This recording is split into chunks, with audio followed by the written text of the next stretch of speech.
Hi Gemini, this is Jov. Welcome back sa ating channel. By the way, Gemini, this is your time-lapse reading. Gamitin ang reading na ito bilang gabay lamang kung naka-resonate kayo, comment down. Tandaan, Gemini, ito ay general reading. Kunin niyo lang po kung ano naka-resonate sa iyo. This is for you, Gemini.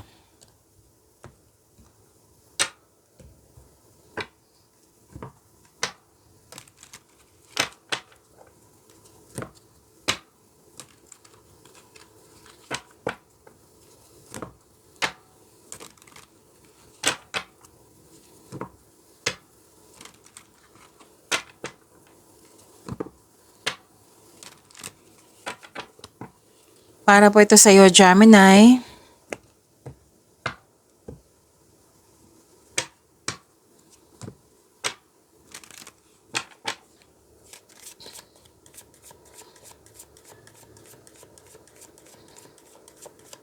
Message po para kay Gemini.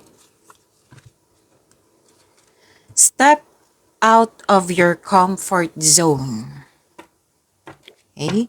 Baka ilan sa inyo dito nag-hesitate, nagkaroon ng doubt, fear, hesitation, na lumabas sa comfort zone. So remember, walang success sa comfort zone, nasa labas po. If you're serious about your growth, then you have to step out from your comfort zone. Kung gusto mo, kung pwede sa'yo, kung okay sa'yo.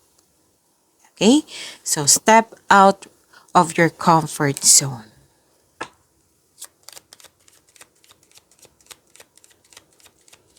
Maraming salamat po sa inyong patuloy na suporta sa mga nag-donate, sa mga hindi nag-skip ng ads.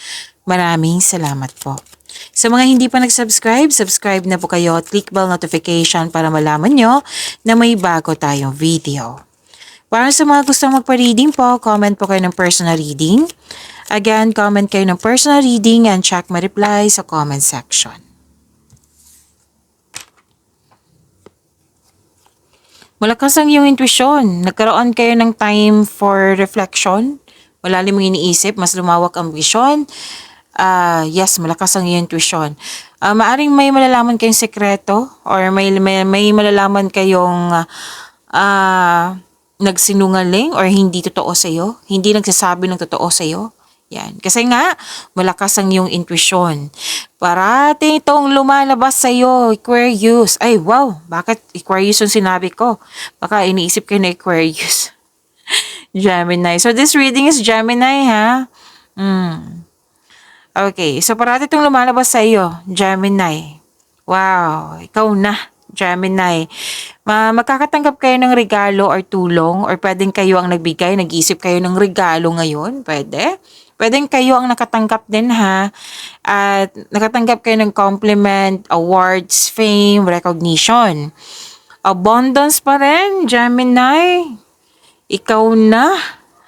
Abundance and love is blooming. Happiness, ha? Happiness ang nakikita ko dito. Deserve mo to, Gemini. Parati ko talaga itong nakikita sa iyo. Araw-araw. Sana all. Gemini, claim nyo, ha? Deserve nyo po ito. And may exciting na ganap. Magiging excited ka. At may nag-uusap dito na magkakapatid. At wag po daw kayo maniwala sa chismis. Alamin nyo muna kung totoo ba yan or hindi.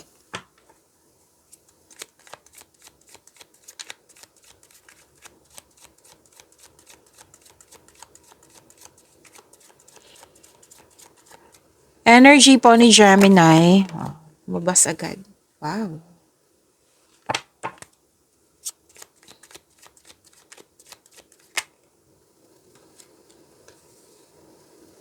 Para sa mga bago dito, kung may napansin kayo na repeating message, yan po yung pinupush ng card sa inyo. Like for example, nanood kayo sa isang video reading nyo sa monthly, weekly, daily at dito din. At may napansin kayo na repeating message dyan na kailangan yung bigyan ng atensyon, solusyon at aksyon kung maaari po. Okay, so yan yung pinupush ng card sa inyo. So yung energy ni Gemini,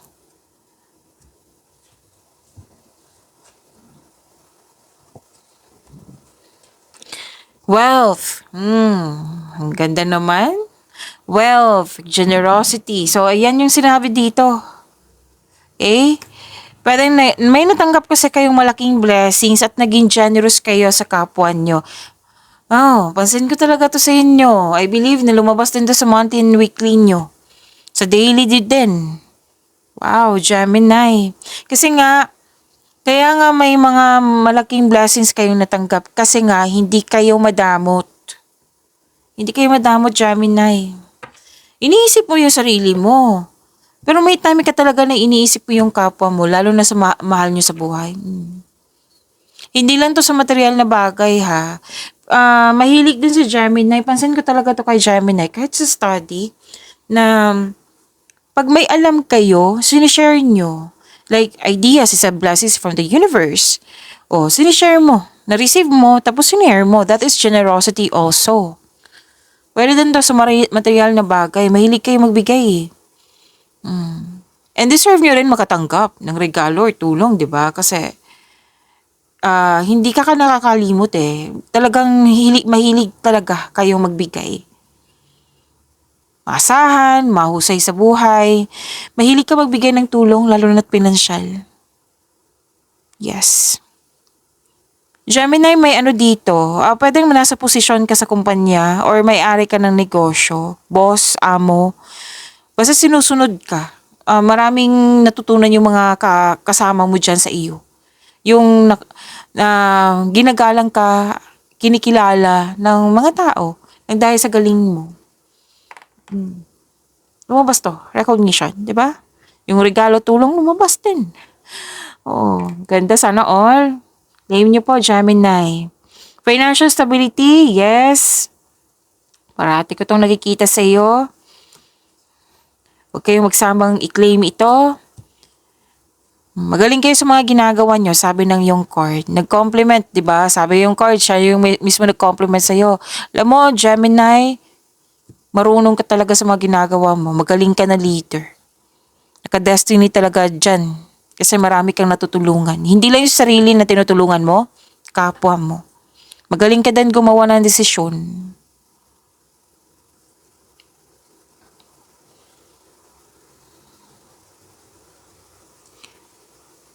Gemini, sa mga single dito, maaaring yung parating sa inyo, sobrang generous din. Yung naabot na niya yung financial maturity. Pwede din partner niyo to ha. Naabot na niya yung financial maturity. Yes, nakikita ko, naabot mo na yung financial maturity. Pero yung sinabi dito iba na naabot na niya yung financial maturity. Pwede ito yung parating sa'yo or ito na yung partner mo.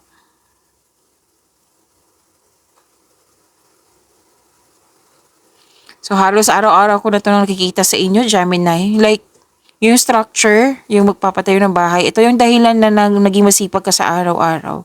Magpagawa, magdagdag ng gamit sa bahay, magpatayo ng bahay, bumili ng property. Yan. Parati yung iniisip.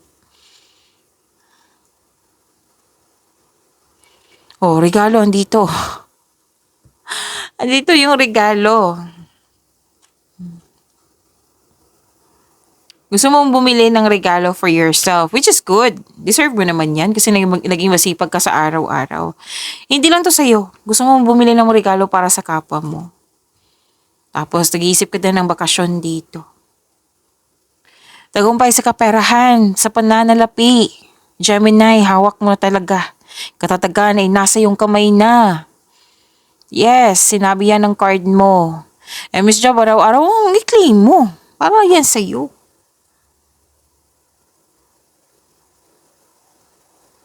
So mga naghihintay dyan, huwag kayo mag-create ng blockages. Like, magsasabi ng hindi maganda sa sarili, sa kapwa, sa mga hinihintay nyo na kailangan na naiinip kayo. Huwag ha, kasi hindi yan nakakabuti sa yung energy yung mag-create ng blockages.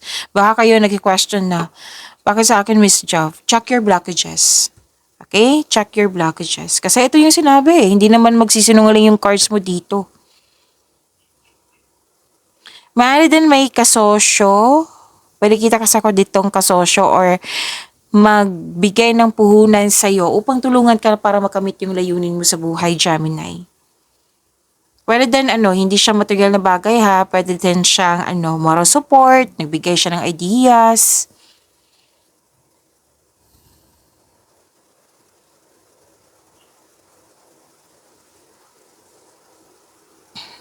You're very inspired. Marami kang ginagawa ngayon, Gemini. Parang nagra-rush si Gemini ngayon. Pero hindi naman siya rush na like na walang plano. Like, nagmamadali. So, be careful lang. Okay?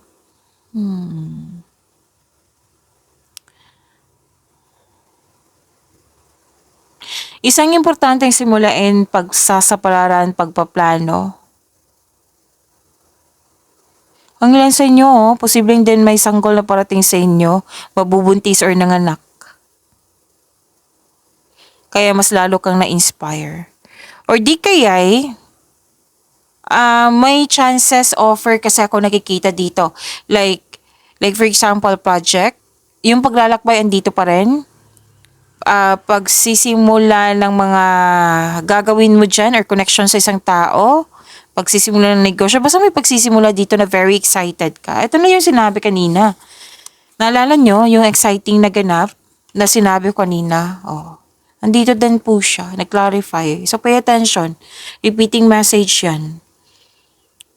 This card asks you to stay open sa mga signs na bigay ni universe and take action when they appear. May binigay ang universe sa iyo na tool and I believe this is your answered prayer. Hiniling mo to na binigay ni universe sa iyo na kailangan mong bigyan ng aksyon para may isa katuparan niya, para ma-manifest po. Okay? Pagsikapan. Pagsikapan, magtiyaga, focus with determination, with clear intention. Siyempre, para maging successful, para maging sulit yan. With clear intention, huwag niyong kalimutan yan, Gemini.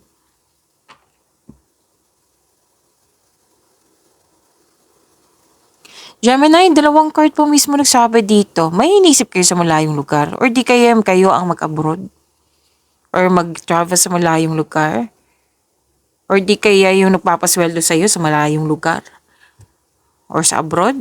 May iniisip kayo dito. May chances naman. May chances ako nakikita dito. And action to kailangan ng action. Kasi nga answered prayer, 'di ba? Nabigyan ng action yung binigay na tool sa iyo.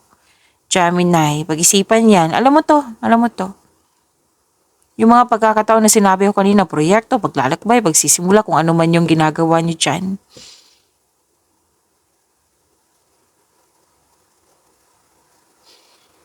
Oh, may nagkabalikan dito. This is to remind you that this is your energy, pwede sa love life to, love and romance, career and money, sa personal life, okay? Mag-harvest ka din, no? Wow. Magbubunga yung pagsisikap. At nang dahil sa achievement na ito, magkakaroon talaga ng growth and stability. Hindi lang to sa personal growth personal development, spiritual growth, pati na din sa financial growth. Yes, claim nyo po, Gemini.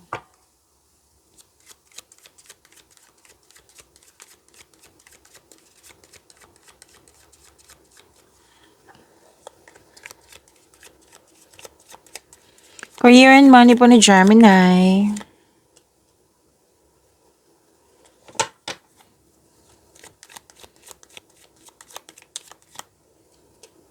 Malalim ang iniisip ni Gemini. Parang pumipili ka dito, Gemini.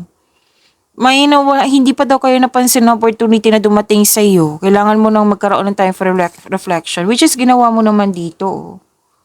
Time for reflection, di ba? Malalim ang iniisip ni Gemini.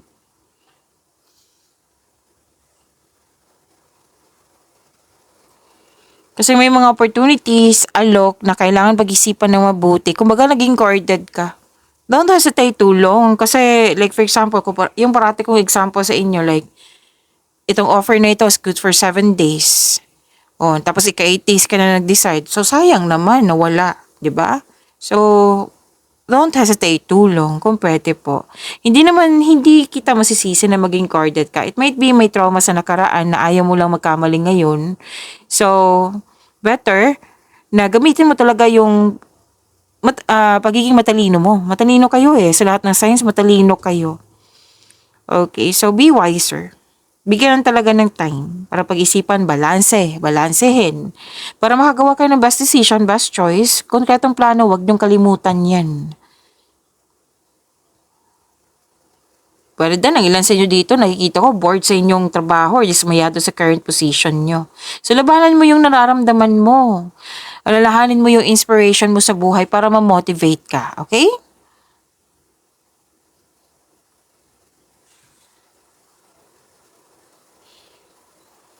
So, yung biglang magbabago sa career and money mo, huwag kang mag-alala kasi makasuporta talaga to sa inyong growth and expansion. Andito na naman yung growth and expansion. Ang ganda niyan. Lahat ng signs gusto niyan. So, andito pa rin yung mas lumawak yung vision mo sa buhay, which is binanggit ko dito, na lumabas din po siya dito sa tarot cards nyo. Claim nyo po. Ang ganda. Malakas yung intuition mo, nag-clarify na naman.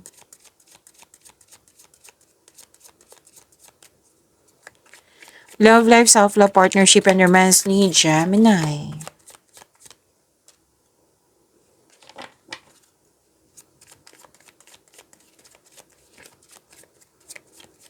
Gemini, may love reading tayo kanina ha. Kung gusto mo malaman yung iniisip ng person mo, panoorin niyo po kung gusto niyo. Tapos, kung hindi niyo mahanap, nasa channel natin. Hanapin niyo po, scroll down niyo lang po. Basta kaka-upload lang po. Tapos, kung gusto niyo ma-prompt kayo na may bagong video reading kayo, then, i-click niyo po yung bell notification. Huwag niyong kalimutan mag-subscribe.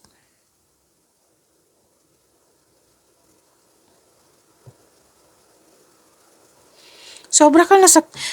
Gemini. Gemini, paalala lang po. Maganda kasi yung intuition mo, sayang. Mataas ang intuition nyo. Which is nakikita ko naman, nakikinig ka. Pero, ano to Gemini? Huwag nyo hayaan na parang nalulun or natrap kayo sa parating nag-iisip. Kasi 'di ba sabi ko sa inyo na malalim ang iniisip mo. Sikapin nyo huwag kayo mag-overthink. I know it's very hard to control kasi ako din naman nakakaranas ng ganyan. Pero you have to make move. Like, yung parati kong sinasabi sa inyo na how to stop overthinking. Time for reflection, yung ginagawa nyo kanina. Time for reflection, mindfulness skills, bigyan ng solusyon. Kung paulit-ulit na lang iniisip, bigyan mo ng solusyon yan. Kung hindi pa kaya, then wag pilitin. Change the channel. Kung hindi talaga kaya, then seek help. Okay? Yung overthinking mo may kasamang nangyari sa nakaraan.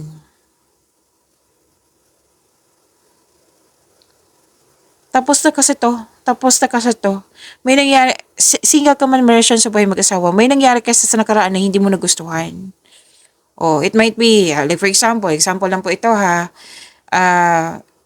naalala mo yung mga hindi, ginawa, natawa ako kasi, na may naisip din ako kanina, na regarding sa ex, like, yung mga ginagawa nyo before, yung ginawa mo na very wrong, na na-realize mo, bakit ko ba nagawa yun? Yung mga ganun. Oo, example lang yan. May naalala ka, pero nakikita ko naman dito, natatawa ka na naiinis ka. Bakit ba naisip to? It might be, iniisip ka ng person na yun. Kasi diba, may nabanggit akong Aquarius, it might be Aquarius yan, or pwede din naman iba. Okay. Nakikita ko kasi dito na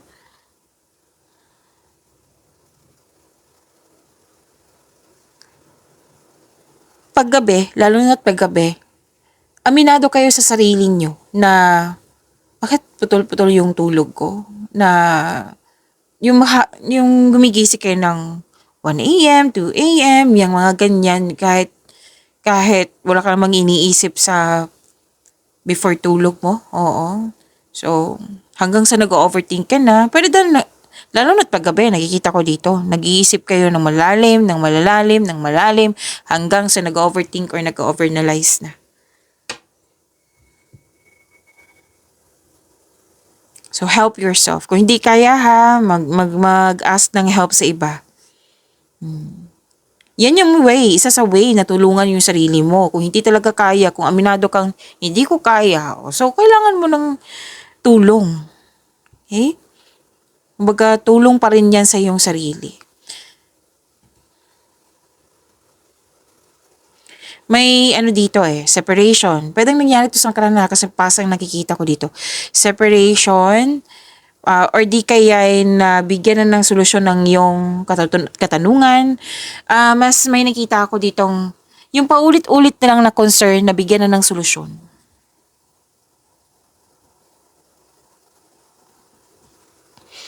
Yes, nabigyan na ng solusyon. At ano to just accept and learn the past situation. Kasi matatapos din to. Like, tutuldukan mo to. Oo, matatapos to. Pagtatapos sa isang mapait na sinapit, magaganap po ang pagbabago sa iyong buhay kung ikaw ay mismo at tanggap ang pagtatapos dito. Yung natapos na, tapos na to, hindi ko na dapat isipin to. Kailangan ko na lang i-forgive yung sarili ko, forgive this person, kung merong person, forgive this situation. I-forgive mo yung sarili mo. Kasi ang pagsuko po ay lumili ka ng isang pakiramdam ng kapayapaan at pasasalamat. Magkakaroon niya ng end, di ba? Magkakaroon ng ending. Diyan ka na papasok sa new beginning. Mawawala na yung mga blockages, mga hadlang, wala na yan. Magkakaroon ng may parating na malaking biyaya.